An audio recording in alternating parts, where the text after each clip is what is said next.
Bismillahirrahmanirrahim. Assalamualaikum warahmatullahi wabarakatuh. Waalaikumsalam warahmatullahi wabarakatuh. Salam warahmatullahi wabarakatuh. Iya, maaf ya, lama banget. Saya tadi coba pakai Teams, otak-atik masih tetap belum bisa gitu. Mohon maaf ya, nunggu lama di Zoom. Iya Bu, tidak apa-apa ya. Ya, insya Allah lah. Kemarin tuh saya full seharian ada rapat, terus ada tamu. Jadi laptop saya belum sempat saya mintakan install ke bagian IT. Jadi ini saya otak-atik sendiri, otodidak gitu, asal pencet-pencet aja. Ternyata nggak bisa, nggak mau, nggak tahu nih. Kayaknya email saya atau password saya yang bermasalah gitu. Jadi saya nggak bisa login ke My Teams. Baik ya, nanti pokoknya selama saya belum bisa join ke My Teams, ke Microsoft Teams, sementara kita pakai ini dulu ya. Iya Bu. Ya, ya. Baik, karena sudah sangat terlambat, kita mulai kuliah kita pada hari ini. Bismillahirrahmanirrahim. Assalatu wassalamu ala asrofil anbiya wal mursalin wa ala alihi wasahbihi ajmain.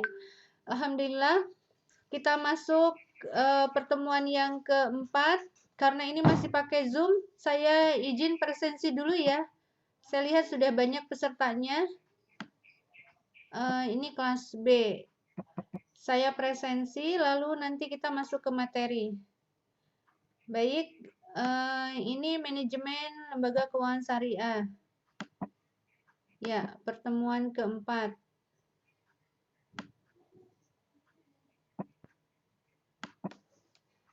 Ya.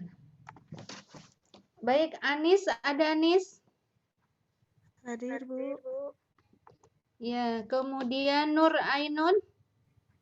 Hadir Bu. Oh, ini saya nggak pakai screen share ya. Nah, nggak apa biar cepat. Anis Satul Arifah? Hadir Bu. Oke, Nur Dia? Hadir Bu. Cici? Cici hadir nggak Cici? Cici Setianingrum? Hadir Bu. Jaringan. Oke, iya. Rian Adriansyah? Hadir Bu. Oke, Robi? Hadir Bu. Salsabila? Hadir Bu. Mia? Hadir Bu. Ya, Ilham? Hadir Bu. Oke. Maharani? Hadir Bu. Bernanda? Hadir Bu. Nabila? Hadir Bu. Esa? Hadir Bu. Al-Sadli? Al-Sadila? Hadir Bu. Ini lama-lama saya apal nih sama Sadli nih. Namanya sering saya salah manggil ya. Narendra udah bisa masuk belum? Masih mungkin nanti sore akan kembali untuk alasan bisa join. Oke, ini saya coret dulu ya, gak hadir ya. Waode? Hadir Bu. Aswinabit? Hadir Bu. Hadir. Oke, Anissa? Anissa ada nggak Anissa? Ibu hadir Bu. Oke, ya. Etika? Nah untuk Etika. sama Bu, menunggu kepastian nanti. Oke, ya. Wahyu Difta? Hadir Bu. Ya. Sandrina? Hadir Bu. Ya. Rizal? Rijal Asrianto? Tidak ada. Rina Wahyu Astuti? Ya, hadir. Faizal Aziz? Hadir Bu. Rizwan? Hadir, Rizal, Bu. ya baik. Ini di presensi saya yang tidak hadir, Rizal, Etika Sulfi, Narendra, lalu atasnya lagi, udah. Belum. Gimana Mbak? Rizal udah jalan kelas ini, cuma mungkin sinyalnya yang ada, Bu. Oh tadi sudah ada Rizal. Iya, udah masuk Zoom sini. Oke, mudah-mudahan mendengar materi kuliahnya ya. Oke, Iya, baik. Ctrl S. Ini yang gak hadir cuman Etika Sulfi sama Narendra Bagaskara. Ya benar ya, Narendra Bagaskara ya. Ya. Baik, udah saya presensi semua ya. Sekarang kita masuk ke materi. Kemarin ada tugas ya. Bagaimana solusi keluar dari riba? Iya enggak? Nah, iya Bu, ada. Oke, saudara sudah kirim ke My Class. Ada yang kirim, ada yang belum. Udah saya print jawabannya. Saya mau dengar hari ini bagaimana kalian menjelaskan bagaimana solusi keluar dari riba. Saya share screen dulu biar materinya mau lanjutan kemarin. Ya.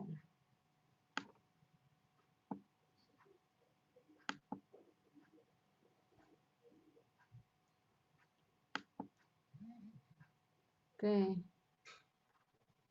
Kemarin kita udah sampai apa itu riba, fatwa riba, dosanya riba. Ya. Nah, ini dia ya sampai sini.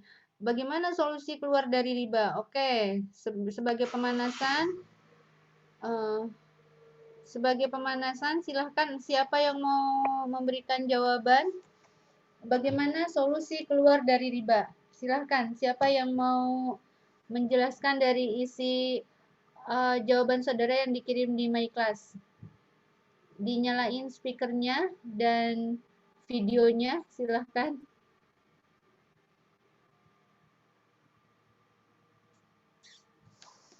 Yang punya saya unmute dulu ya suaranya.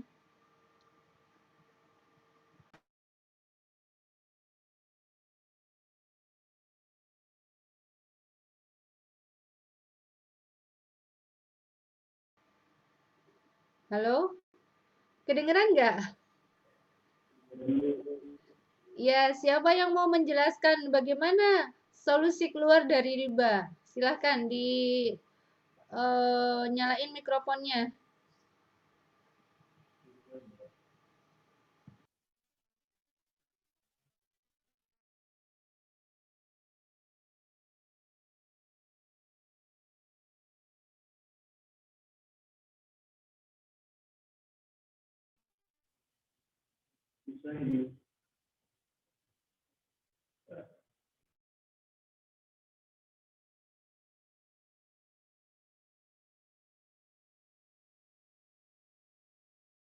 Nggak ada?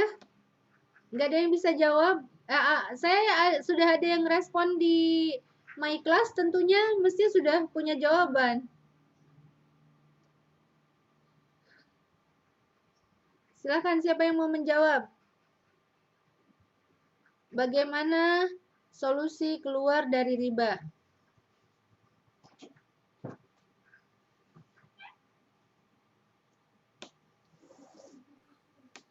Izin menjawab, Bu.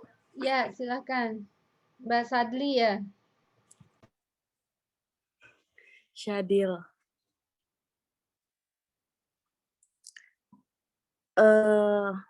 Dari beberapa yang saya tulis di diskusi kemarin ya, Bu. Salah satunya tuh ada ini selalu bersyukur dan kita tuh harus punya sifat qanaah, sifat yang berkecukupan. Jadi insya Allah kalau mungkin pendapatan kita sedikit, tapi karena kita punya sifat qanaah itu, insya Allah semuanya bisa jadi cukup, Bu.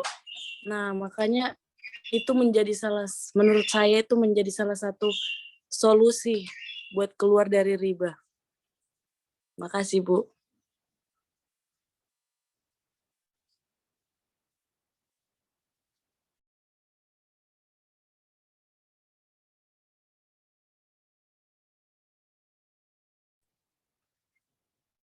Maaf, Bu, suaranya nggak kedengeran.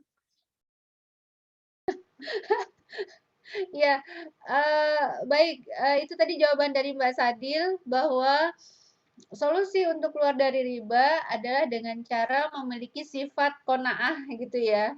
Merasa cukup dengan apa yang dimiliki saat ini, kemudian memiliki hati yang selalu terus bersyukur terhadap apa yang telah dimiliki. Gitu ya, Mbak Sadil ya? Iya, Ya, Bu. ya.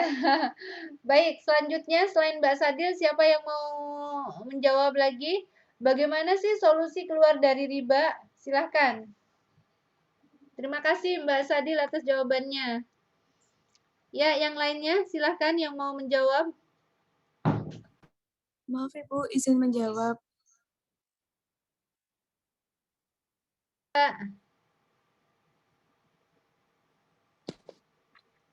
Kalau Oh, Mbak Cici. Iya Bu, Ya, silahkan. menurut saya itu tuh dengan cara kita menyusun skala prioritas. Skala prioritas misalkan kita berhutang. Nah, kita itu harus benar-benar menyusun daftar, kalau kita berhutang ya kita menyusun daftar hutang kita. Jadi gimana caranya kita itu bisa mampu membayar riba tersebut. Dan cara kita memanajemen uang kita. Baik, ada lagi Mbak Cici? Sudah Bu. Iya, baik. Terima kasih Mbak Cici atas jawabannya. Jadi menurut Mbak Cici untuk solusi keluar dari riba itu pertama adalah buat skala prioritas. Ya, skala prioritas mana yang lebih utama atau lebih penting untuk uh, di dilakukan gitu. Kemudian yang kedua ya rajin atau tertib mencicil utang gitu ya. Atau segera melunasi utangnya. Ya. Itu jawaban dari Mbak Cici. Baik, terima kasih Mbak Cici atas jawabannya. Lalu mungkin ada lagi yang mau mencoba memberikan pendapatnya. Silahkan buka mic-nya.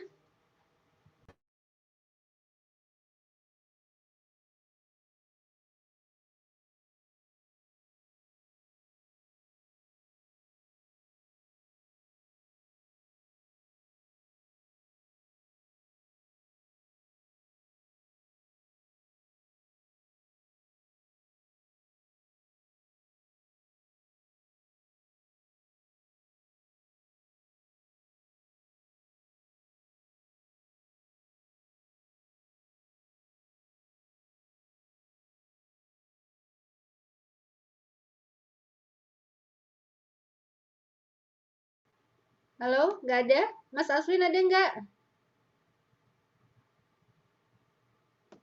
Ya, baik. Kalau tidak ada yang menjawab lagi, ya bagaimana sih solusi keluar dari riba? Ini agak sedikit ceramah agak panjang nih ya, saudara. Tolong untuk jangan pergi dari depan laptop atau HP. Ya, bagaimana solusi keluar dari riba? Padahal kita paham ya bahwa riba itu Allah haramkan. Sebagaimana dalam Al-Baqarah ayat 275. Allazina ya'kuluna riba la yaqumuna illa kama yaqumul ladzi yatakhabbathu syaitanu minal mas. Jadi orang-orang yang memakan riba itu seperti berdirinya orang yang kemasukan setan dan wa ahallallahu al-bai'a wa harrama riba. Allah menghalalkan jual beli dan mengharamkan riba. Nah, jadi solusi bagaimana supaya keluar dari riba atau kita tidak menjalankan riba ya seperti dalam Al-Baqarah 275 wa ahallallahu al-bai'a wa harrama riba. Allah telah menghalalkan jual beli dan mengharamkan riba. Jadi solusinya menjalankan transaksi yang real. Nah, pertanyaan saya itu adalah solusi dalam kaitannya dengan bagaimana lembaga keuangan menjalankan pola operasionalnya yang itu terhindar dari riba. Nah, apa yang dijawab oleh teman-teman tadi, Mbak Cici dan Mbak Sadil, itu benar dalam konteks individu, dalam konteks pribadi, bahwa ketika kita ingin keluar dari riba, ya segera lunasi utangnya. Kemudian memiliki sifat qanaah, kemudian membuat skala prioritas, jangan kita bermudah-mudahan dalam berhutang. Itu betul untuk konteks pribadi. Sekarang bagaimana untuk konteks lembaga yang itu nanti saudara akan terjun di dunia pekerjaan supaya terhindar dari dosa riba, lembaganya harus bagaimana? Transaksi keuangannya harus bagaimana? Nah, maka dalam Islam sudah dikasih solusinya sebenarnya. Solusi agar terhindar dari riba adalah melakukan transaksi yang real. Ya, transaksi yang real itu yang seperti apa? Nah, ini yang akan kita bahas. Jadi, transaksi yang real itu adalah transaksi yang betul-betul nyata, ada tindakannya, bukan memperjualbelikan uang. Kemarin sudah saya jelaskan ya, bahwa uang itu bukan komoditas. Jadi kalau pinjam uang, kemudian kembaliannya ada tambahannya, berarti uang sudah dijadikan sebagai komoditas. Lah kalau uang sudah jadi komoditas, lalu alat tukarnya apa? Tuh. Nah, padahal uang adalah alat tukar. Sehingga disitulah pengertian ribanya. Bahwa ketika pinjaman dalam bentuk uang, itu tidak boleh ada tambahannya. Lalu bagaimana solusinya? Sementara kita mungkin pada saat ini sedang memiliki kebutuhan yang prioritas tadi, misalnya seperti kata Mbak Cici, tetapi belum punya uang yang cukup. Nah, berarti solusinya adalah dengan melakukan transaksi real bagi lembaga keuangan yang ingin terlibat di bisnis apa istilahnya keuangan ya, transaksi keuangan gitu. Saya lanjutkan slide-nya. Oke, kenapa nggak bisa diturunin nih? Sebentar.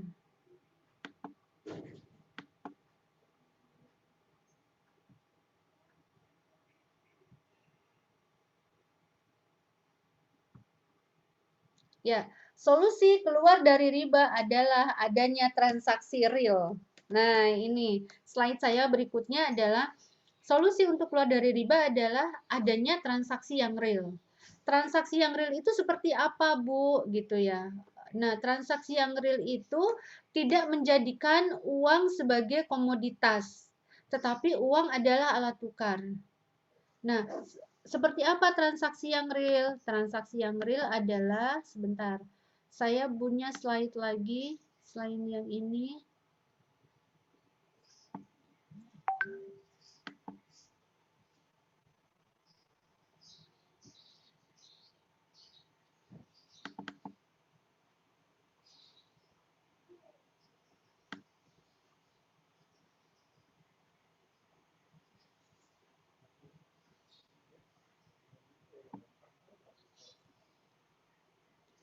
Oke, baik, lanjutkan yang ini aja ya.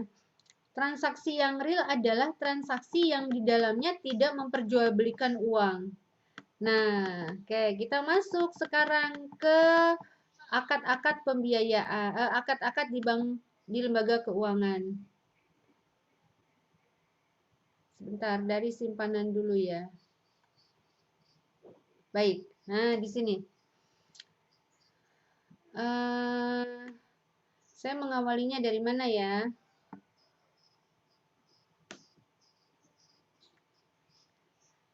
Oke, baik.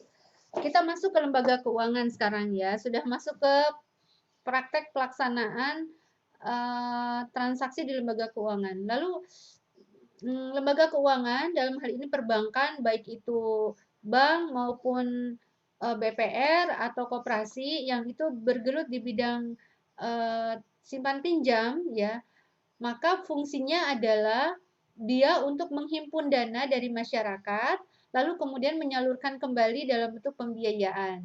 Ya enggak? Nah, menghimpun dana itu bagaimana caranya ketika ada akad penghimpunan dana yang terhindar dari riba. Nah, akad penghimpunan dana itu harus melalui dengan yang namanya akad, ya. Akadnya apa untuk penghimpunan dana? Nah, penghimpunan dana atau simpanan atau tabungan ya kalau di perbankan. Kalau di koperasi namanya simpanan. Kalau di perbankan namanya tabungan ya. Tabungannya tabungan apa gitu. Nah, akad simpanan atau akad tabungan ini dalam fatwa DSN MUI itu ada 2 akad. Ya, ada 2 akad. Akad simpanan itu ada 2. Satu akad wadiah, yang kedua adalah akad mudharabah. Nah, akad wadiah ini disebut juga dengan akad titipan, ya. Akad titipan. Akad wadiah ini ada 2 jenisnya. Wadiah yad domanah dan wadiah yad amanah. Ini kira-kira saudara paham nggak ya dengan slide kayak gini? Sebentar, saya carikan slide yang lebih detail lagi. Saya ulangi aja. Khawatir nggak paham. Ini karena materi inti dari perkuliahan kita ya. Sebentar ya, saya carikan dulu slide saya yang lebih lengkap.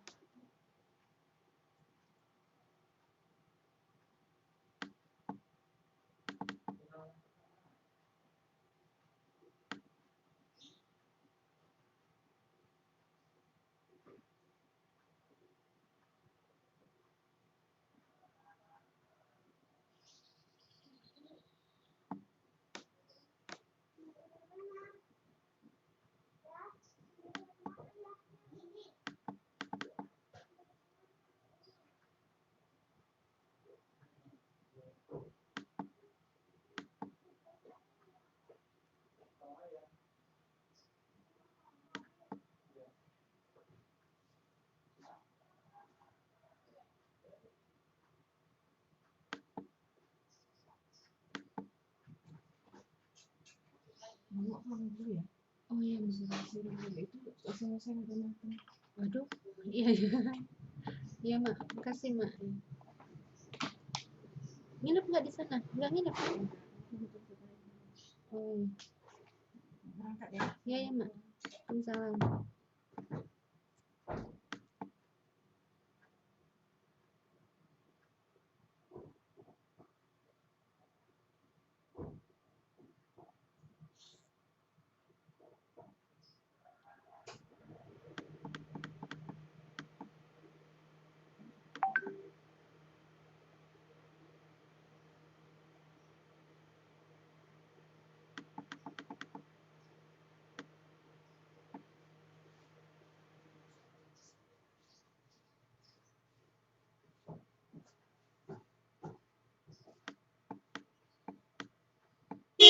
Hmm.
Ya, oke. Screen share-nya sudah kelihatan belum?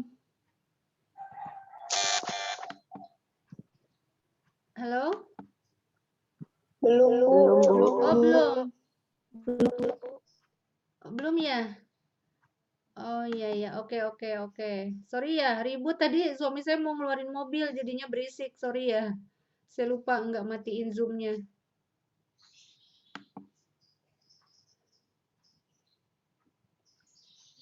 Oke, ini udah kelihatan ya?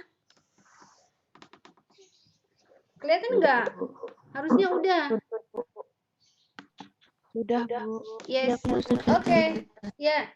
Nah, kita akan masuk ke produk-produk di Bank Syariah. Nah, produk-produknya apa aja, lalu kemudian bagaimana transaksinya supaya terhindar dari riba.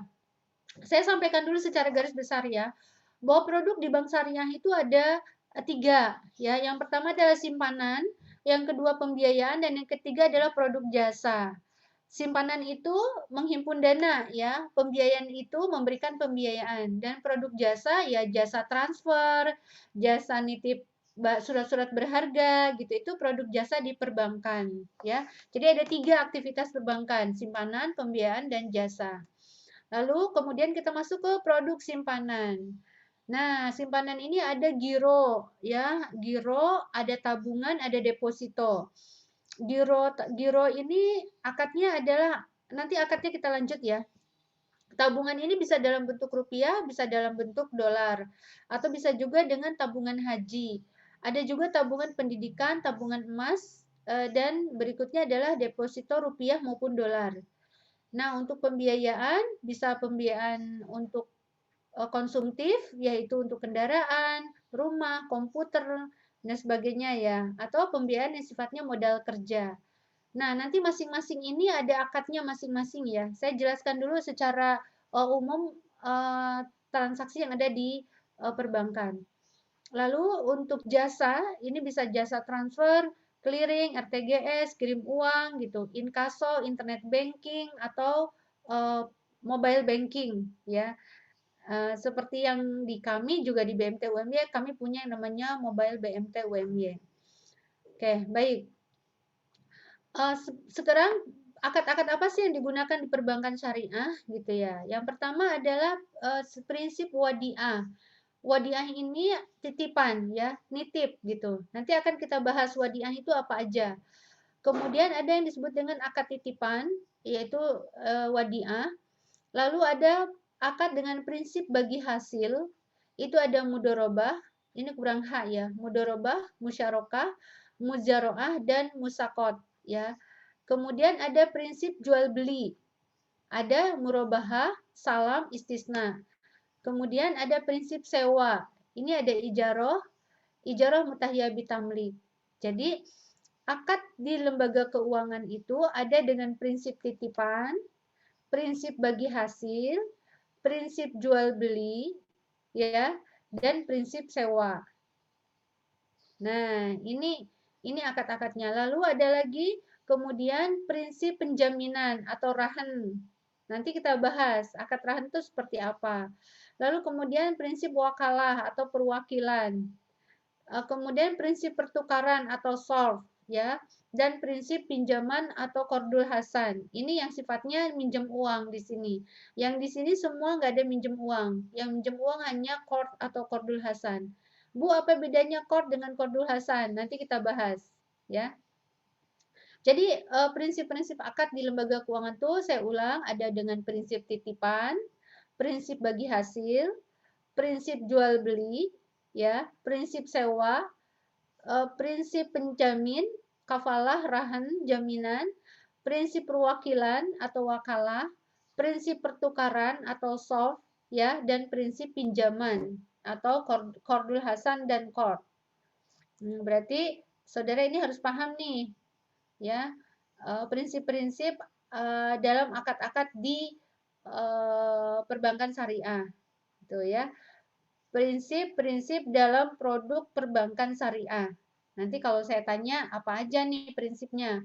Ya, ada prinsip titipan, prinsip bagi hasil, jual beli, sewa, penjamin, perwakilan, pertukaran atau swap, dan pinjaman. Nah, masing-masing prinsip ini ada akadnya. Ya, prinsip titipan ini ada yang disebut dengan akad wadiah.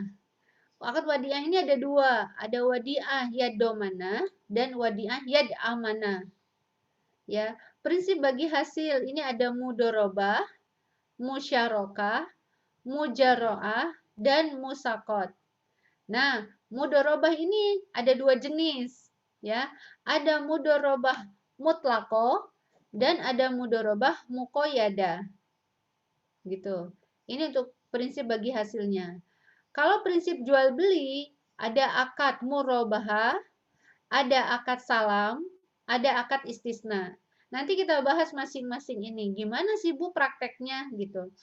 Ya. Kemudian untuk prinsip sewa, ini ada akad ijaroh, ada akad ijaroh mutahiyah bitamlik. Untuk prinsip penjaminan, ini ada akad kafalah dan ada akad rahn. Ya, ada akad kafalah, ada akad rahn. Untuk prinsip perwakilan, ini ada akad wakalah. Ya, Bu, apa bedanya kafalah dengan wakalah? Nanti kita bahas. Ya, kemudian ada prinsip pertukaran atau short. Dan yang terakhir, prinsip pinjaman, qard atau pinjaman, dan qardul hasan, pinjaman kebajikan. Oke, paham ya sampai sini? Nanti ini masing-masing akan kita bedah satu persatu. Ya, oke, next ya. Udah paham? Ini paling prinsip ini nih. Ya. Kemudian sekarang bagaimana akad untuk menghimpun dana? Ya, menghimpun dana tadi pakai akad titipan ya atau wakalah. Nah, ini fatwa DSN-nya. Fatwa DSN nomor 1 sampai 3, DSN MUI nomor 1 garis miring 2000 pada tahun 2000 ya. Wadiah adalah titipan. Di mana barang yang dititipkan dapat diambil sewaktu-waktu.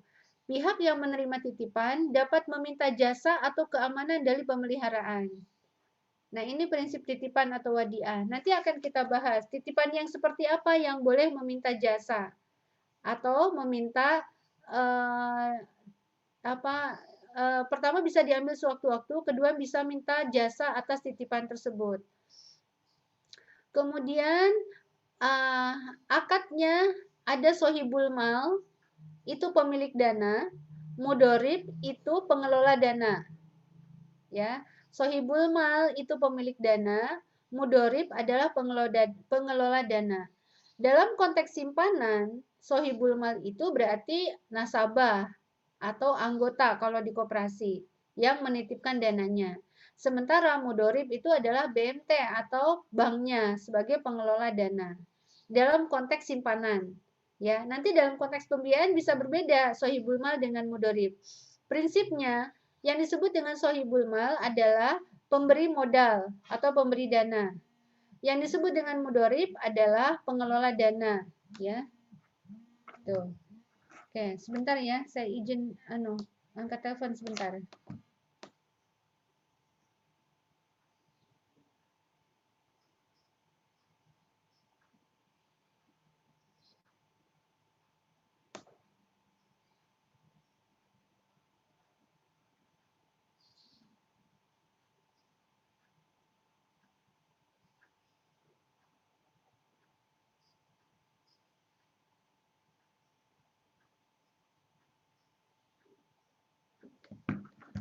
Baik. Kemudian saya lewatin aja yang ini.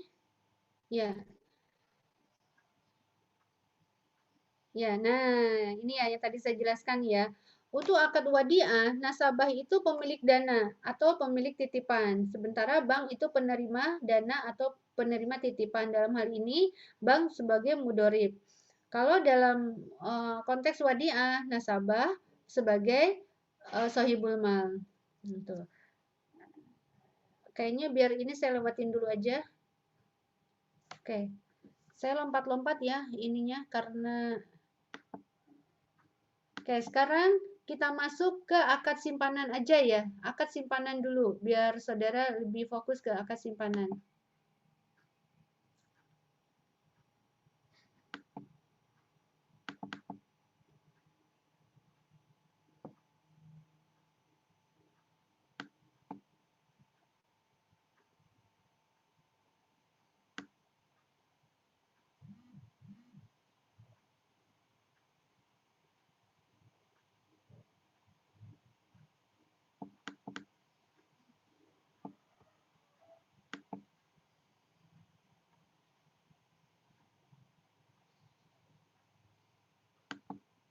Oke, kelihatan slide-nya? Slide-nya kelihatan nggak? Terlihat, Bu. Oke, baik. Simpanan ini ada dua ya, jenisnya ada wadiah yadomana dan wadiah yadamana. Wadiah yadomana itu adalah titipan yang si mudorib itu boleh mengelola dana itu, ya boleh mengelola dana itu atas izin si pemilik modal, tetapi dia tidak berkewajiban untuk memberikan hadiah atau bonus. Ya, beda dengan wadiah yad amanah. Wadiah yad amanah itu ya udah dia nggak boleh gunain gitu. Wadiah yad amanah itu hanya nitip aja. Si mudorib atau si bank tidak boleh menggunakan dana itu. Layaknya kita nitip motor di parkiran, ya udah si penjaga motor itu dilarang untuk menggunakan dana motor tersebut. Nah, sama wadiah ya amanah itu bank itu hanya menerima titipan saja. Dia tidak diperbolehkan untuk menggunakan uang tersebut. Jadi kalau awalnya nitip 100 juta dengan seri uangnya yang itu, maka ketika diambil ya dia harus sama. Tuh. Itu wadiah ya amanah. Jadi si mudorib atau si bank itu tidak diperbolehkan untuk mengelola atau menggunakan dana tersebut. Tapi wadiah ya domana, lembaga atau bank atau mudorib diperbolehkan menggunakan atau mengelola dana tersebut, tapi tidak memberikan bonus atau tambahan apapun kepada si pemilik dana. Jadi alurnya seperti itu ya. Akad wadiah ya domana, dana dititipkan ke bank oleh mitra dan dana tersebut boleh dimanfaatkan oleh bank tersebut ya, atau dan dapat diambil sewaktu-waktu. Ini akad wadiah yad amanah. Perbedaannya di mana dengan wadiah yad amanah?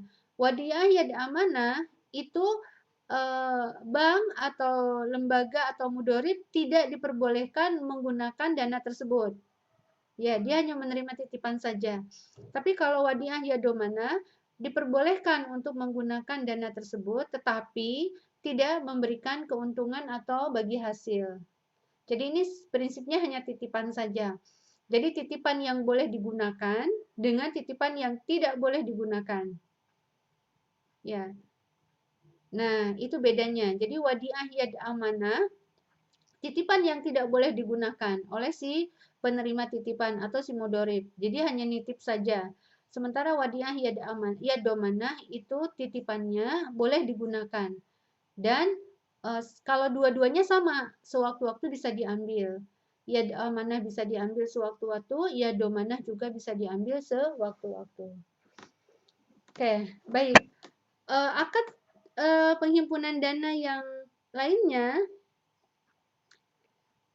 ya kalau ini alurnya ya. Lembaga atau BMT menyiapkan dana, objeknya ada sohibul mal atau disebut dengan nasabah atau anggota kalau di BMT, kemudian ada BMT ya. Ini pelaksanaan akad, lingkup akad, jangka waktu, objek, setoran, penarikan. Tuh. Nah, kalau di perbankan syariah, akad wadiah itu contohnya apa? Contohnya adalah kalau yang simpanan itu di wadiahnya bank itu adalah giro ya. Giro itu akadnya wadiah. Seharusnya ini wadiah ya domanah ya, tidak mendapatkan tambahan apapun. Baik. Kemudian yang berikutnya untuk akad simpanan ini ada yang disebut dengan simpanan mudorobah. Ya, simpanan mudorobah adalah simpanan yang boleh diinvestasikan. Jadi dana dari si sohibul mal atau pemilik dana atau nasabah atau anggota itu diinvestasikan oleh bank. Ya, maka istilahnya adalah mudorobah. Bisa mudorobah biasa, bisa mudorobah berjangka. Nah, alurnya adalah mitra atau nasabah melakukan investasi, istilahnya ya, investasi mudorobah mutlakoh. Nah, mudorobah mutlakoh itu mudorobah yang tidak terbatas, tanpa dibatasi. Kalau mudorobah muqayyadah, mudorobah yang dibatasi, ya. Jadi dibatasi sesuai dengan kesepakatan kalau yang muqayyadah. Kemudian mitra menyetor dana kepada bank. Kemudian investasinya ini dilakukan, dana tersebut diinvestasikan dalam bentuk usaha jual beli atau bisnis yang dilakukan oleh bank. Ya, hasilnya didapatkan oleh bank, kemudian keuntungannya dibagi hasilkan antara bank dengan nasabah atau dengan BMT dengan anggotanya. Jadi bedanya dengan wadiah, kalau yang mudharabah maka ini dana dari pemilik dari anggota atau dari nasabah itu digunakan untuk bisnisnya bank. Ya, bisnisnya bank apa? Bisnisnya bank ya pembiayaannya bank gitu ya. Pembiayaan yang dilakukan oleh bank-bank tersebut. Nah, atas investasi tersebut, maka bank memberikan bagi hasil ya, bagi hasil atau keuntungan atas pendapatan yang diterima oleh bank. Nah, bagi hasilnya berapa? Bagi hasilnya adalah berdasarkan kesepakatan. Kesepakatan itu disebut dengan kesepakatan dalam bentuk nisbah. Nisbah itu adalah pembagian ya. Jadi di awal itu disepakati dulu nisbahnya berapa. Nah, silakan disepakati nisbah. Nisbah itu pembagian. Nanti kalau sudah selesai dalam satu masa tandidi hukmi itu satu periode ya. Satu periode pencatatan pembukuan, maka pendapatan bank tersebut akan dikurangi dulu dengan biaya-biaya. Ini yang disebut dengan cash basis ya. Kurangi dengan biaya-biaya, nanti setelah dikurangi dengan biaya real, baru kemudian dibagi hasilkan. Nah, di situ jadi bagi hasilnya berapa sesuai dengan nisbah, sesuai dengan kesepakatan. Oke, saya ulang ya, biar ini lebih mendalam. Akad simpanan di bank, baik itu bank syariah, BPR maupun BMT atau lembaga keuangan syariah lainnya, itu menggunakan dua akad. Ya, yang pertama akad wadiah dan yang kedua akad mudharabah. Nah, akad wadiah ini ada dua jenis, wadiah yad amanah dan wadiah yadomana. Wadiah yad amanah itu adalah wadiah artinya adalah titipan, ya. Wadiah yad amanah artinya adalah titipan yang hanya sekedar nitip saja. Si penerima titipan tidak boleh menggunakan barang atau sesuatu yang dititipkan. Kemudian kalau wadiah yad domana, titipan yang itu diperbolehkan untuk dikelola atau digunakan oleh si penerima titipan. Ya. Nah, dalam akad wadiah, dana yang dititipkan atau dana atau barang yang dititipkan boleh diambil sewaktu-waktu. Kapanpun si pemilik dana itu membutuhkan, itu boleh diambil. Nah, atas titipan tersebut ya, lembaga atau bank tidak diwajibkan untuk memberikan bonus atau tambahan apapun, karena ini sistemnya menitip uang, ya, titipan uang. Jadi tidak diwajibkan untuk mendapatkan memberikan bonus. Itu satu ya. Jadi akadnya adalah wadiah atau titipan. Ada wadiah yad amanah, wadiah yadomana. Lalu kemudian yang kedua, ya, untuk titipan, untuk akad simpanan atau akad tabungan, ini menggunakan akad mudharabah. Nah, dalam konteks simpanan, mudharabah ini disebut dengan investasi. Jadi, nasabah atau anggota yang menitipkan dananya ke lembaga dalam bentuk akad mudharabah berarti dia sedang berinvestasi dengan lembaga atau bank tersebut. Ya, yang disebut dengan investasi apa? Investasi adalah dana yang dititipkan atau dana yang diinvestasikan, yang disetor ke bank atau ke BMT atau ke lembaga keuangan, dibisniskan atau dikelola oleh BMT dalam bentuk kegiatan-kegiatan atau bisnisnya BMT. Bisnisnya BMT atau bisnisnya bank itu apa? Berarti dalam bentuk pembiayaan, disalurkan dalam bentuk pembiayaan. Ya.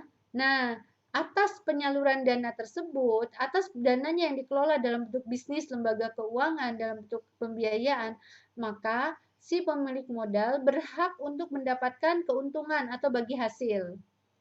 Oke, sampai sini. Lalu kemudian bagi hasilnya atas dasar apa? Bagi hasilnya di awal itu tidak ditentukan dalam bentuk rupiah, tetapi dalam bank syariah ditentukan dalam bentuk nisbah. Nisbah itu apa, Bu? Nisbah itu adalah pembagian, ya. Jadi nisbahnya berapa? Pembagiannya berapa? Yang disepakati di awal itu adalah nisbah, bukan besarnya keuntungan. Bukan besarnya keuntungan itu contohnya gimana? Kalau misalkan nasabah itu menabung 100.000, maka bank tidak boleh menyebutkan nanti keuntungannya 10.000 per bulan, misalnya. Dengan dikasih angka yang pasti, itu tidak boleh. Ya, itu kategorinya adalah riba. Kenapa? Karena belum tahu nanti bank itu pendapatannya berapa. Gitu. Terus yang benar gimana, Bu? Yang benar adalah, baik Ibu, ini 100.000 ditabung di bank, nanti nisbahnya adalah anggaplah 10-90. 10% sohibul mal atau pemilik dana, 90% bank atau pengelola dana. Nah, nisbahnya di awal disepakati 10-90. Pertanyaannya 10%-nya itu berapa? Nah, untuk rupiahnya Allahu alam kita nggak tahu. Kenapa tidak tahu? Karena kita nggak tahu nanti akhir catatan pembukuan bank tersebut mendapatkan keuntungan berapa, mendapatkan pendapatan berapa. Kita nggak tahu. Jadi nanti bagi hasilnya ya fluktuatif, naik turun sesuai dengan pendapatannya bank. Ya, jadi dalam akad mudharabah itu dia akan mendapatkan bagi hasil, tetapi tidak bisa dipastikan di awal. Yang dipastikan di awal itu hanya nisbahnya atau pembagiannya. Terkait dengan jumlahnya berapa, itu sesuai dengan pendapatan yang diterima oleh bank tersebut pada bulan tersebut.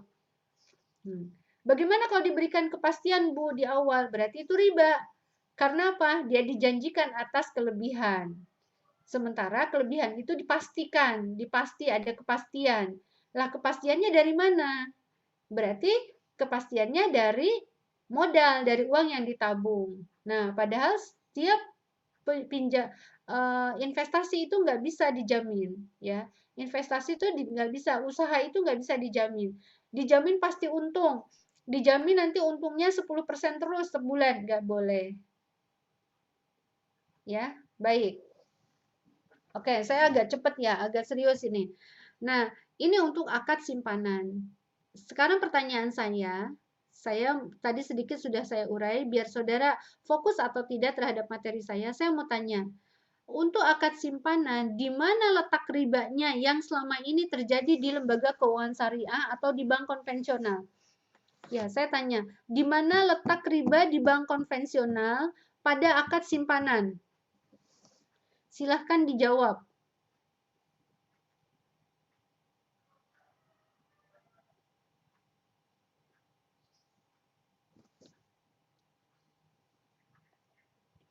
Silahkan, jangan takut salah ya. Silahkan dijawab, di mana letak riba di bank konvensional untuk akad simpanan?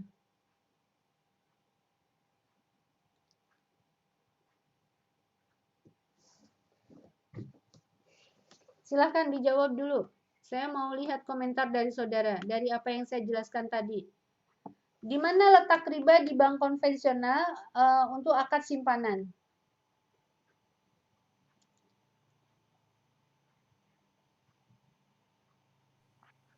Maaf, Ibu mau menjawab. Boleh, silahkan Mbak. Letak ribanya itu di jumlahnya dari kesepakatannya itu bukan, Bu?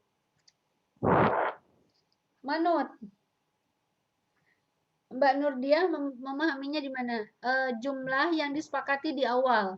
Kan tadi Ibu bilang menghasilkan bagi rugi.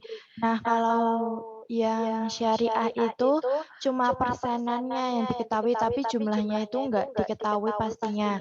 Nah, kalau yang diketahui pastinya itu namanya riba. Ya, karena dia menjamin kepastian dari ketidakpastian ya. Kan yang namanya usaha kita nggak pasti dapatnya berapa. Tapi di bank konvensional dia sudah memberi kepastian di awal bahwa Kalau nabung anggaplah 1 juta, maka keuntungannya atau bunganya dapat 1%, anggaplah begitu. Oke, Mbak Nurdia, terima kasih. Ada yang lain lagi? Di mana letak riba di akad simpanan di bank konvensional?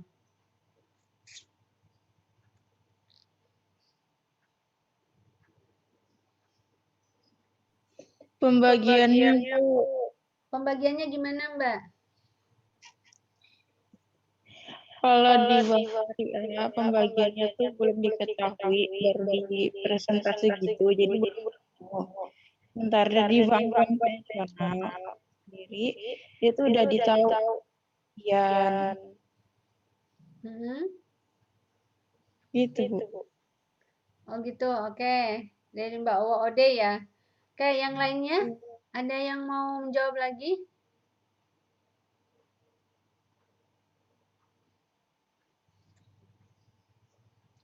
Di mana letak riba di akad simpanan untuk di bank konvensional?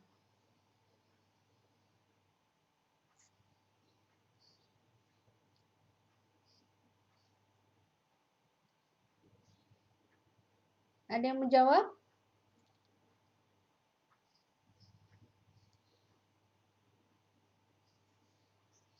Nggak ada. Baik, kalau nggak ada.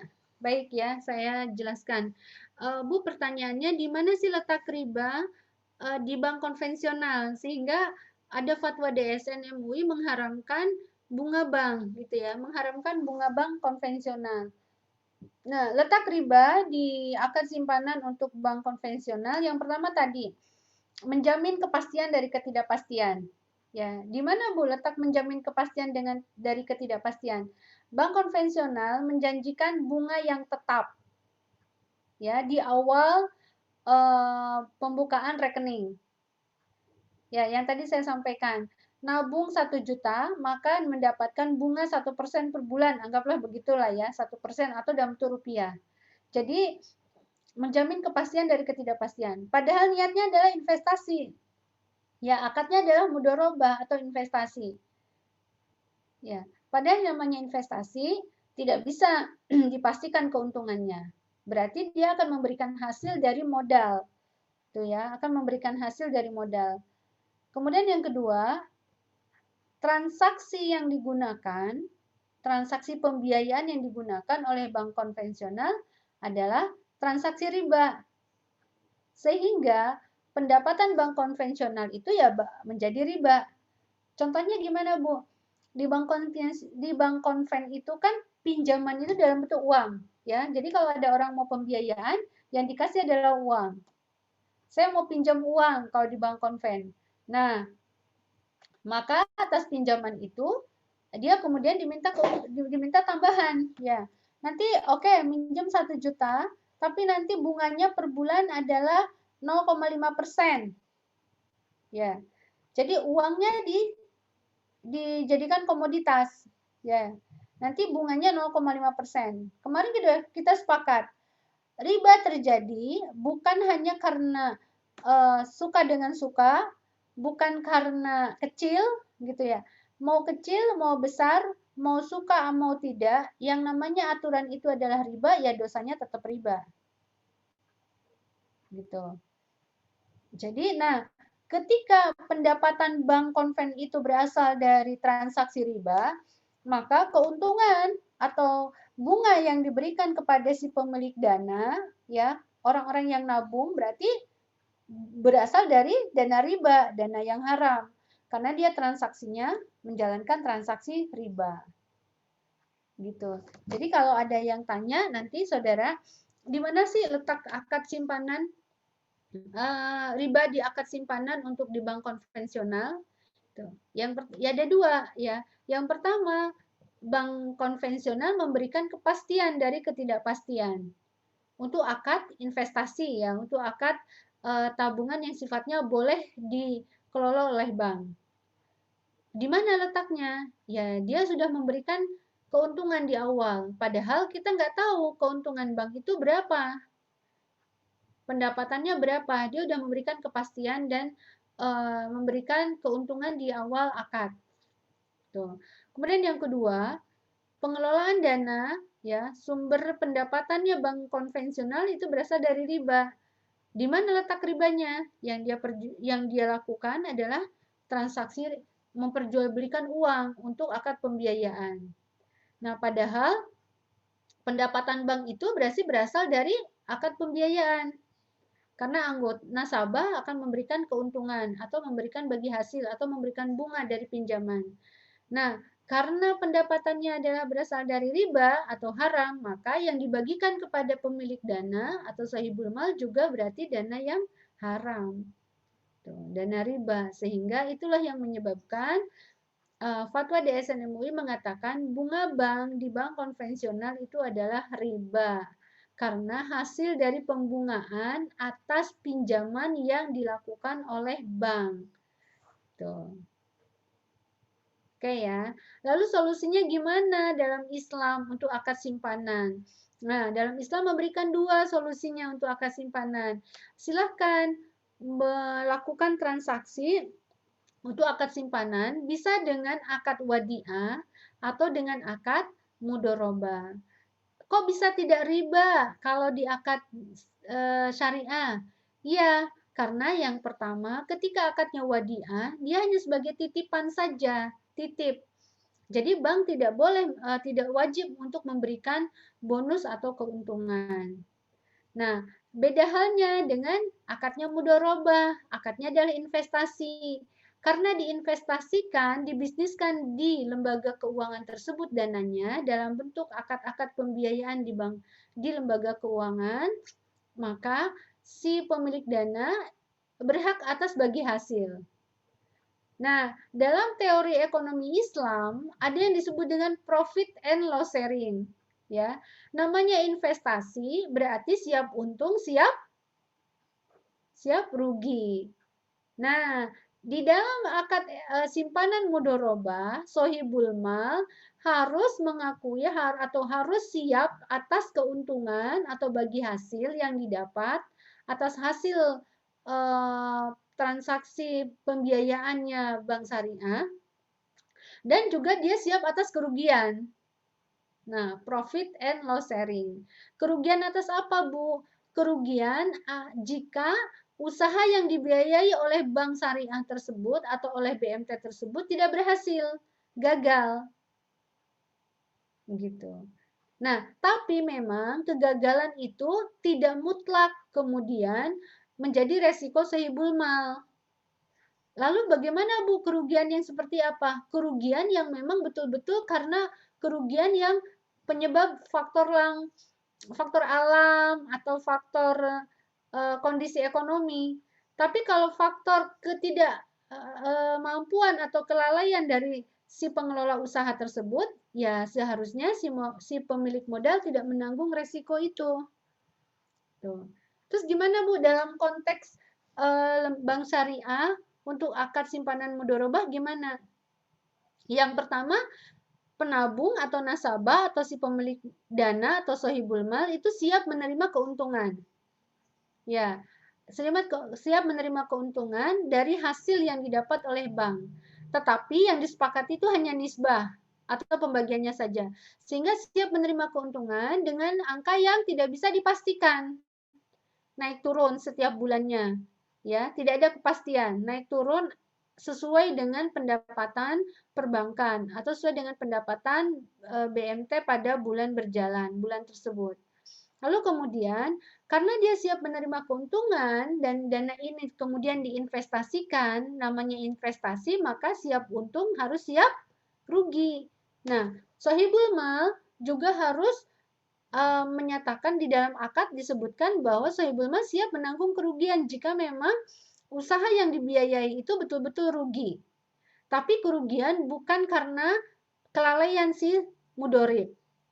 Kerugian bukan karena kelalaian si pengelola modal. Ya. Kelalaian mungkin karena misal pandemi. Nah, contoh kasus di BMT UMY.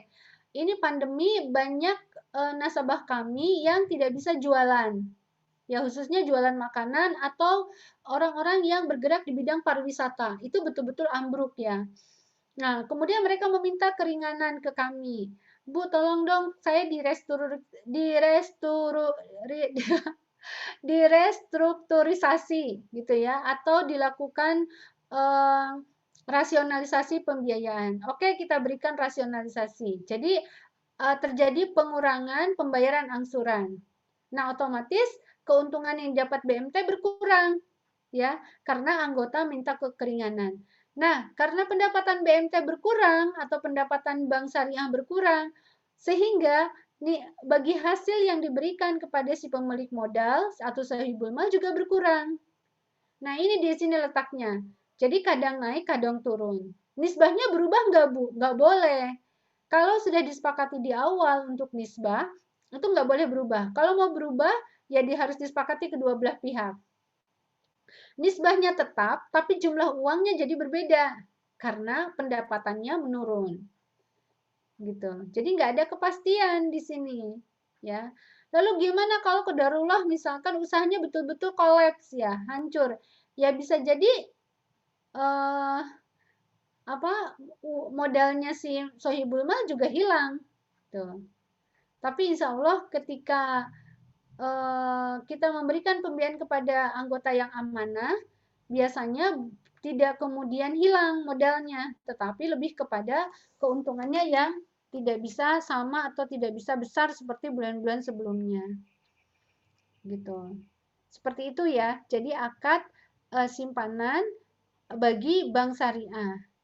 Bisa wadiah, bisa mudorobah. Perbedaannya sudah saya jelaskan tadi, masing-masing akad memiliki konsekuensi yang berbeda-beda. Oke. Gitu. Untuk akad simpanan, sudah jelas ya?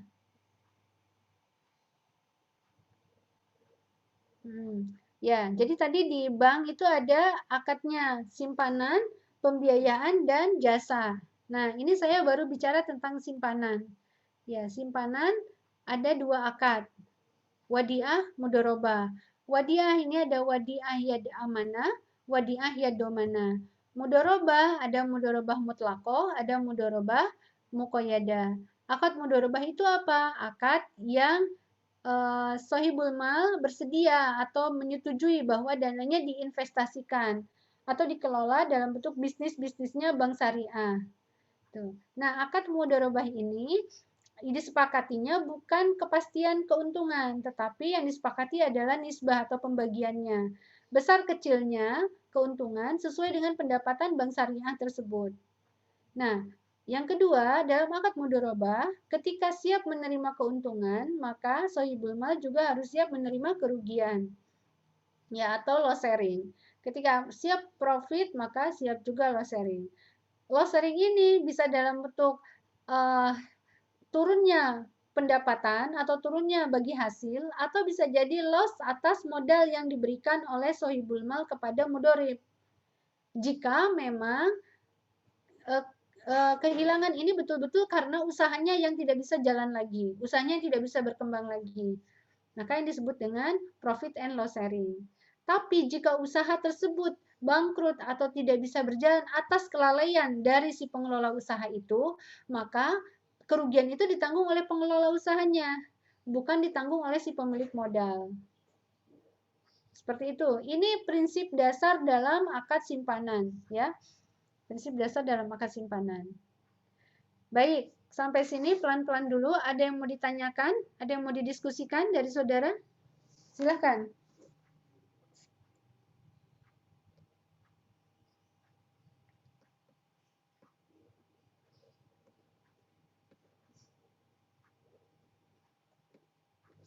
Ada yang mau didiskusikan?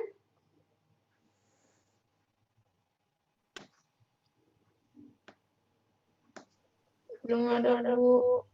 Belum ada. Oke. Oke.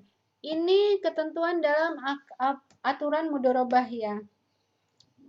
Objeknya adalah ada pelaku, ada pelaksana akad, ada lingkup akad, ada jangka waktu, ada objek, ada penyertaan, ada bagi hasil, ada penarikan dan kewajiban dan hak. Nah, Pelaku dalam objek akad mudharabah ini pemilik modal memberi kuasa kepada pelaku usaha tanpa syarat, ada syarat-syarat tertentu. Namun masih ada batasan karena mewujudkan maksud mudharabah itu menjadi keuntungan. Jadi dia memberi kuasa untuk mengelola dana itu. Kemudian persentase pembagian keuntungan dibagi dalam satu periode tutup buku atau tandidi hukmi namanya.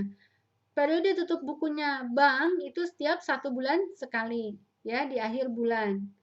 Kemudian pelaksanaan akadnya ya seperti biasa, mengisi formulir, melakukan akad seperti transaksi akad ya. Kemudian melakukan setoran usaha. Kemudian dalam konteks ini BMT selaku mudharib, pengelola usaha, dikelola ke bisnisnya BMT atau dikelola ke bisnisnya bank. Jadi pertanyaannya, bank syariah itu berarti punya bisnis dong Bu? Punya. Bisnisnya apa? Bisnisnya ya pembiayaannya itu. Pembiayaannya gimana caranya supaya terbebas dari riba? Nah, besok kita pelajari akad pembiayaannya yang terhindar dari riba. Ya. Oke. Kemudian berikutnya adalah jangka waktu. 1 periode tutup buku dan bisa diperpanjang secara otomatis. Ya. Jadi akad mudharabah dalam simpanan biasanya pelaporannya dalam 1 tandidi hukmi, yaitu 1 bulan ya, akhir bulan, awal bulan sampai di akhir bulan. Nah, bagi hasil sesuai dengan kesepakatan dan distribusikan setiap awal bulan. Jadi nanti setiap awal bulan kita bagikan bagi hasilnya. Penarikan, idealnya penarikan itu sesuai dengan jangka waktu yang disepakati di awal. Nah, mau berapa lama nih investasinya? Kemudian kewajiban dan hak, BMT bertanggung jawab atas pembagian keuntungan dan kerugian secara adil. Kemudian bank atau BMT menanggung kerugian tenaga, ya kalau memang terjadi kerugian. Pemilik dana, sohibul mal, menanggung kerugian dalam bentuk uang. Ya. Kemudian bank dan mitra berhak atas bagi hasil yang disetujui. Seperti itu. Ini yang disebut dengan mudharabah untuk konteks simpanan, ya, akad mudharabah untuk konteks simpanan. Kemudian ini aturannya. Oke. Baik.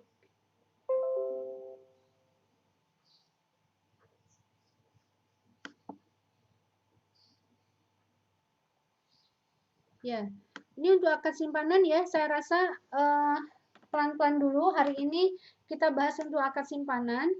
Bagaimana cara menghitung bagi hasil di akad simpanan?